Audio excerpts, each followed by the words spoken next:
Monsieur Alouchery, bonjour. Les amateurs de théâtre vous connaissent très bien, mais pouvez-vous quand même vous présenter aux téléspectateurs de LOS TV? Je suis sur le site du 11-19, donc à Los Angeles, en tant que compagnie associée à Culture Commune depuis Culture Commune en fait est installée sur le site. On est arrivé en 98, voilà, et donc on a mené tout un travail à la fois de rencontre avec les populations et de création avec et pour les gens. On a travaillé beaucoup dans tous les quartiers aux alentours du 11-19. Et puis là, on est en train de réaliser un spectacle qui s'appelle la brique, en fait, qui est un solo et qui parle voilà, d'une brique que j'essaye d'interpréter. J'ai navigué toute ma vie dans le bassin minier et d'avoir vécu au milieu des briques, je me suis dit comme ça que peut-être, sans doute, j'ai vu quelque chose d'impossible. Comme j'ai beaucoup travaillé en fait sur l'histoire ouvrière, j'ai beaucoup travaillé sur le charbon, je me dis c'est peut-être l'occasion cette fois de travailler sur la brique qui est omniprésente ici comme l'est aussi l'histoire du charbon. Donc revenir un petit peu sur l'histoire des briques, mais à travers l'histoire des briques, revenir sur l'histoire des gens, quoi, et sur l'histoire en particulier de aussi ma famille, puisque mon père était mineur de fond. En fait, il s'agit on pourrait penser que c'est ma soeur, mais en fait c'est ma soeur. Et on pourrait penser que c'est mon frère, et c'est mon frère en fait. Voilà, mon frère qui avait les cheveux coupés en brosse. Toutes ces histoires, est-ce que c'est votre histoire de votre famille ou c'est toutes les histoires que vous avez recueillies depuis 2003? Je dirais un peu, c'est un peu comme le spectateur le veut bien, je dirais d'une certaine manière, mais après pour dire la vérité, c'est mes histoires à moi.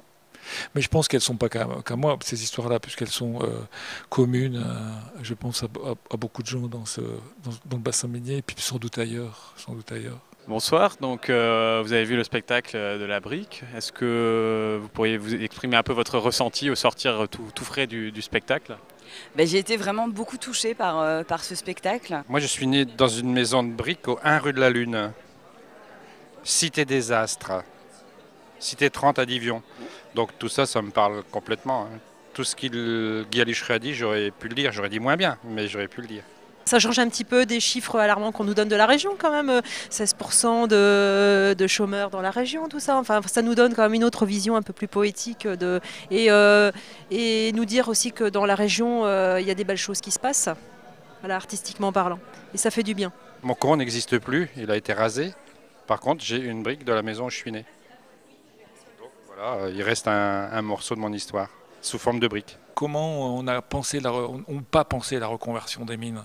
C'est-à-dire qu'on l'a fait pour des besoins économiques, mais on ne l'a pas pensé de manière humaine.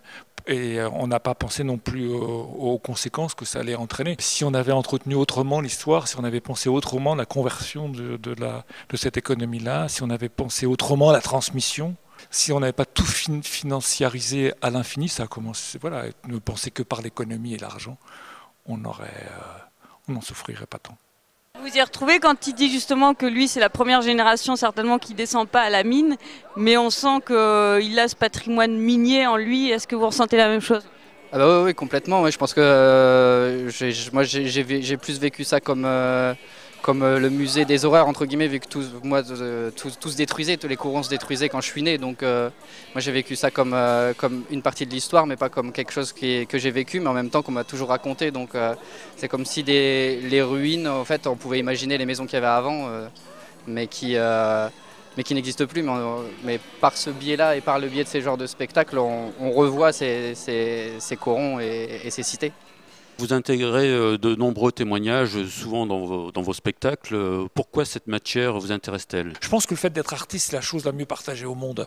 Alors c'est voilà, dans cette idée-là de faire avec et pour les gens, créer des formes où les gens sont concernés par ce qui s'y dit et ce qui s'y fait. C'est faire en sorte en fait que l'art puisse servir aux gens.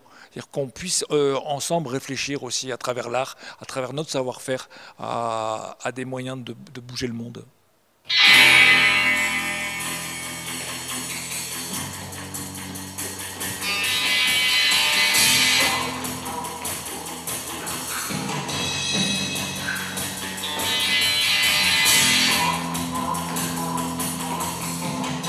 C'était prenant par ce qui a été proposé et dit par une personne qui a vécu quelque chose et en même temps qui qui en fait un spectacle et qui vient nous raconter quelque chose qui pourrait être de l'ordre du personnel, mais en même temps qui parle à tout le monde. Ça fait trois soirs de suite où je vois les gens sortir bouleversés, quelle que soit leur origine sociale, leur origine géographique et leur origine tout court, quoi. C'est-à-dire que ça touche. Et parce que Guy, là, il a réussi avec sa fragilité, à nous faire passer un message d'humanité extraordinaire. Est-ce que c'est dur à jouer? Est-ce que ça doit être très chargé émotionnellement? C'est particulier à jouer comme pièce? C'est un texte, je l'ai beaucoup répété, je l'ai beaucoup travaillé, je l'ai répété tout l'été, je l'ai repris là pendant 3 semaines. Au bout du compte, c'est un texte quand je le joue, je suis face au public. Alors comme vous le disiez tout à l'heure, les gens ne sont pas censés savoir que c'est mon histoire. On pourrait penser justement que je suis allé recueillir plein d'histoires différentes et que j'ai bâti en fait une histoire d'un personnage qui s'appellerait La Brique, qui serait faite de plein d'histoires de gens différents. Donc voilà, je suis au théâtre. Je suis au théâtre et ça pourrait et ça devient à le travailler un texte comme un autre, presque. Merci beaucoup.